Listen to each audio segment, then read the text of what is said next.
सर्वप्रथम सर्व स्वामी भक्तांचे पुन्हा एकदा खूप खूप मनापासून स्वागत आहे।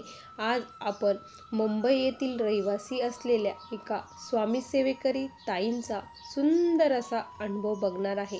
हा अनुभव बघितल्यानंतर आपल्याला कळणार आहे की स्वामी म्हणतात ना, स्वामित्रात भावे पत्र पुष्प अर्पिता समाधान स्वामी ते, तसंच काही होणार आहे। कारण स्वामींना दांभिक भक्ती आवडत नाही।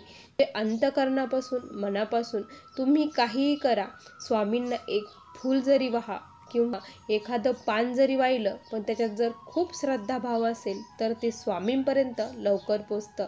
अशीच काही भक्ती या ताईंची स्वामींविषयी आहे। त्याचमुळे यांचे सर्व प्रश्न स्वामी कसे सोडवतात, यांच्या मदतीला कसे धावून जातात, हे आज आपण बघणार आहोत। चला तर मग ताईंच्या शब्दात अनुभवाला आपण सुरुवात करूया।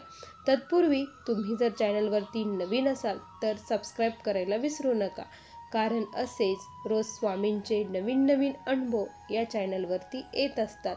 आणि ज्यांना कुणाला आपला अनुभव शेअर करायचा असेल त्यांनी या नंबरवरती आपला अनुभव शेअर करावा।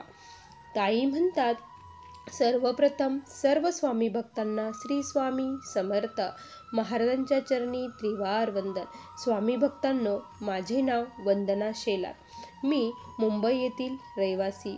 माझी स्वामींचे जीवनात आगमन हे खूप दिवसापासून झालेले आहे। मी माझ्या वडिलांना विरोध करून लव्ह मॅरेज केलेलं होतं, कारण माझ्या वडिलांच्या घरी अफाट संपत्ती, खूप सारं सुख, मी तिथे कधीच कोणतं काम केलं नाही। पण म्हणतात ना, प्रेम हे आंधळं असतं। माझे मिस्टर हे खूप छान स्वभाव त्यांचा, पण एकच त्यांना वाईट व्यसन आहे, ते ड्रिंक करतात। त्यामुळे सर्व काही माझे वडील नको म्हणत होते की इथं करायला, पण मी माझ्या हट्टापायी मी इथे लग्न केलं। आता लग्न झाल्यानंतर सर्व काही करायचं, घर चालवायचं, त्यामुळे मला खूप कष्ट करावे लागले आणि मी लोकांच्या घरची धुणी भांडेचं काम करू लागले। स्वामी महाराजांची सेवा ही सुरूच होती। मी फार काही सेवा करते असं नाही, फक्त आणि फक्त स्वामींचं नामस्मरण करत असते। दिवस रात्र माझ्या तोंडामध्ये फक्त श्री स्वामी समर्थ, श्री स्वामी समर्थ एवढाच मंत्र जप माझा चालू असतो। मी माझ्या मिस्टरांचे व्यसन सोडण्यासाठी खूप प्रयत्न केले, खूप सेवाही केल्या। कडकडीत मी गुरुचरित्राचे खूप कडकडीत पारायण देखील केले, पण माझ्या मिस्टरांचं व्यसन काही सुटलं नाही। त्यांचं व्यसन नाही सुटलं कारण ते जरी नाही पिले तरी त्यांना खूप त्रास होतो, त्यांचे हातपाय थरथर कापतात, मग त्यांच्याकडे आम्हाला बघूसुद्धा वाटत नाही। त्यामुळे आता आम्हीच त्यांना काही म्हणत नाही। माझा मुलगा त्या अक्षरशः त्यांच्यासोबत बोलत देखील नाही। पुढे आमचं कसं होणार या टेन्शनमध्ये मी असते, कारण आता ठीक आहे, पण सून आल्यानंतर हे कसं चालणार, नको मला वाटतं। पण स्वामींकडे खूप भीक मागितली त्यांचं व्यसन सुटायला, पण ते नाही सुटू शकत, कारण त्यांनाच ते काय असेल त्यांच्या प्रारब्धात मलाही माहीत नाही, पण त्यांचा स्वभाव हा खूप छान आहे। असंच काय झालं ना की आत्ता स्वामींच्या कृपेने माझ्याकडे मी फक्त लोकांची धुणी भांडी करते, माझ्याकडे दुसरं कुठलंच साधन नाही। फक्त स्वामींच्या कृपेने आज मी मुंबई येथे स्वतःचं घर घेतलं आहे। स्वतःचं घर स्वामी कृपेने माझं झालं आहे। कसे पैसे आले, कुठून आले मलाही माहीत नाही, पण फक्त स्वामींनी माझ्याकडून करून घेतलं। आज हक्काचं घर माझं मुंबई येथे झालं। आता काय झालं, मी एका घरी 2 जुळे मुले झालेले होते, त्या डॉक्टर होत्या। त्यांच्या मुलांना सांभाळणं, त्यांचा स्वयंपाक करणं, लादी पुसणं, कपडे धुणे भांडे सर्व काम करत होती। त्यांनी मला 15,000 रुपये पेमेंट दिलं होतं। खूप कमी पेमेंट होतं, पण सकाळी जायचं संध्याकाळी यायचं, खूप दमून जायची, पण काहीच मार्ग नव्हता, कारण घराचे हप्ता भरण्यासाठी पैसे लागत होते, घर चालवायचं होतं। त्यामुळे आम्ही तिथे काम करत होती। आणि एकच माझी तिथं गोष्ट होती की तिला आई नाही आणि तिला ते लेकरं सांभाळता येत नव्हते, म्हणून मी तिथे काम करत होती। पण सर्वजण बोलू लागल्या, बायका तुम्ही एवढ्या कमी पगारामध्ये काम करतात, त्याचे प्रॉब्लेम आम्हाला होतात, आम्हाला देखील कमी पगार मिळतो। मला सर्व बायका ह्या बोलू लागल्या आणि माझंही खूप हे टॉर्चर तिथे होत होतं, खूप मी दमून जायची। त्यामुळं मी म्हटलं की मी देखील हे काम सोडणार आहे, आणि मी त्या दिवशी काम सोडून दिलं। आता काम मी ते सोडून दिलं, पुढे कसं होणार, खूप टेन्शन होतं. घराचे हप्ते, घरात खाण्यापिण्यासाठी किती महागाई आहे, सर्व काही लागतं हे तुम्ही जाणू शकता. आणि त्याच दिवशी मला कळालं की माझ्या मिस्टरांचा सुद्धा जॉब गेला, दोघांचाही जॉब गेला. 8 दिवस झाले होते मिस्टरांचा जॉब जाऊन, पण त्यांनी मला सांगितलंच नाही. कधीच म्हटले नाही की माझा जॉब गेला. तिथे त्यांनी भांडण केली होती. आणि ज्या दिवशी मला कळालं की त्यांचा जॉब गेला, त्या दिवशी मग माझ्या मुलाने त्यांच्या बॉसला फोन केला. तर त्यावेळेस ते म्हटले की अजिबात फोन वगैरे काहीच करायचं नाही म्हणे, नाहीतर मी कंप्लेंट करेल, असं ते त्या भाषेमध्ये बोलू लागले. त्यावेळेस मला खूप रडू येऊ लागलं की आता काय करायचं. मुलगा तर जीव देण्याचीच भाषा करू लागला की आता मी संपवतो. तर मी म्हटलं, तू काळजी करू नको, आपण आपल्या हिमतीवरती घर घेतलं आहे. स्वामी आई आपल्यासोबत आहे, ते काहीतरी मार्ग काढतील. तू असं करू नको. मी रात्रंदिवस कष्ट करेन, मेहनत करेन, पण सर्व हप्ते मी भरल. तू टेन्शन घेऊ नको, तू फक्त व्यवस्थित राहा, असं मी त्याला समजून सांगितलं. आणि त्या दिवशी गुरुवार होता.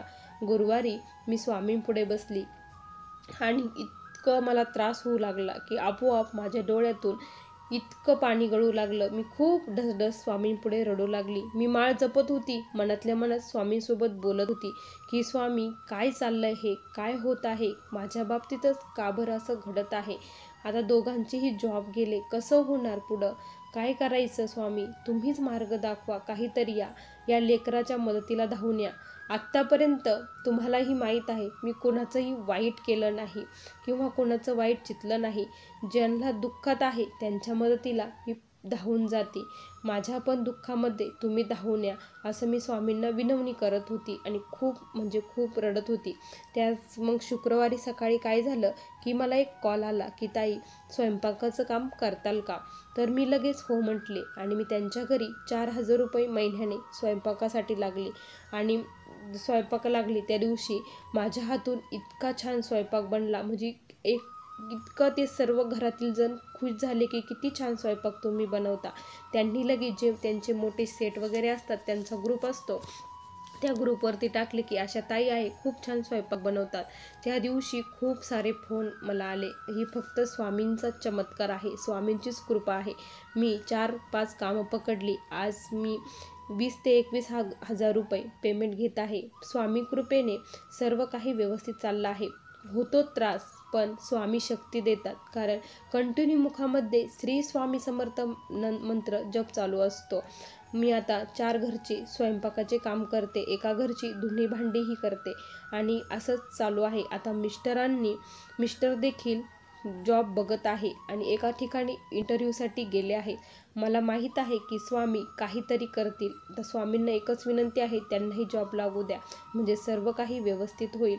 आणि मला काही नको बाकीचं, फक्त एवढंच आहे की सर्वजण सुखी राहावे आणि जे काही माझ्यावरती हे आहे कर्ज, म्हणजे जे घराचा हप्ता आहे तो व्यवस्थित जावा, एवढंच आहे.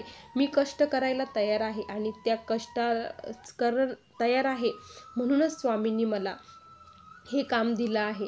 मला बाकी काहीच नको. स्वामींची खूप सेवत नाही, कारण मी सकाळीच घराबाहेर पडते आता हे स्वयंपाक करण्यासाठी आणि सकाळी त्यामुळे फक्त देवपूजा वगैरे माझ्याकडून होती, बाकीची काहीच सेवा नाही.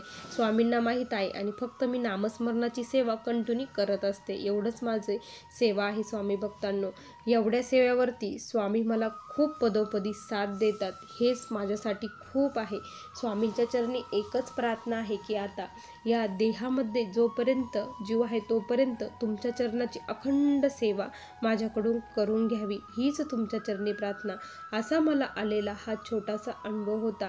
श्री स्वामी समर्थ. बघा स्वामी भक्तांनो, किती सुंदर अनुभव या ताईंना दिला. किती छान आहे ताई तुमचा अनुभव. खरंच स्वामी महाराजांना हेच हवं असतं. तुमचं अंतःकरण किती शुद्ध आहे, स्वामी हेच बघत असतात. स्वामी भक्तांनो, तुम्हाला या ताईंचा अनुभव कसा वाटला नक्की कमेंटमध्ये कळवा.